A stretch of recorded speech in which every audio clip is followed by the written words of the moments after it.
थोडेच असावे पण ते चांगले असावे. एक जरी असला तरी देखील चांगला.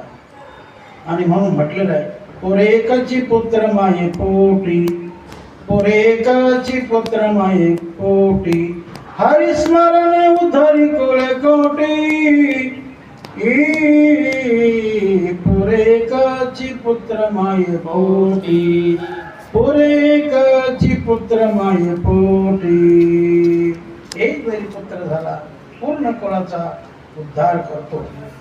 आणि त्याच कुळामध्ये एखादी कन्या जर चांगली झाली तर कन्या तर दोन्हीकडची कामं करते. म्हणजे आई वडिलांकडचा उद्धार करते आणि इकडं सासरकडचा देखील उद्धार करते. तिचं जीवन जर चांगल्या परीने जात असेल, गेला असेल, कर्मार्थ केला असेल, सत्यनिष्ठ जीवन जगले असेल तर कन्या देखील दोन्ही कुळाचा उद्धार करते. पुत्र एकाच कुळाचा उद्धार करतो असं चिंतन आहे. पुत्र देखील त्याला दिवा असं म्हटलेलं आहे. पुत्राला चांगला असेल तर तो दिवा कुळाचा. कारण देवे जगामध्ये बरेच जरी असले पण त्यामध्ये काही ठराविक देवे असे आहेत की चंद्र हा दिवाचा आहे, सूर्य हा दिवाचा आहे, भगवंताचं नाम देखील दिवाच आहे. आणि चांगला पुत्र, सज्जन पुत्र हा देखील कुळाचा कुलदेव आहे. त्याला कुलदीपक असं म्हटलेलं आहे. दिन का दीपक भान आहे, दिन का दीपक भान है, रात का दीपक चांद, कुल का दीपक पुत्र है, मुख का दीपक नाम. मुखाचा दिवामध्ये भगवंताचं नाम आणि कुळाचा कुलदेवामध्ये सत्पुत्र. कुलांगार पुत्र वेगळा आणि कुलदीपक पुत्र वेगळा.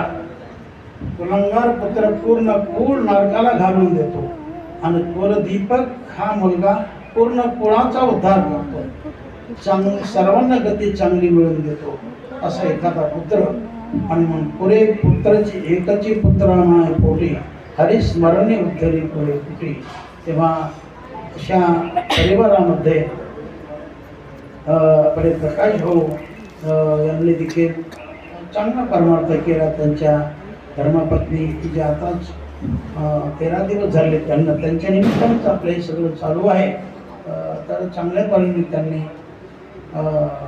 बाईची सेवा केलेली आहे. त्यांच्या मुली, त्यांचे सुपुत्र वगैरे सर्वांनी चांगल्या परीने या ठिकाणी कार्यक्रम केलेला आहे.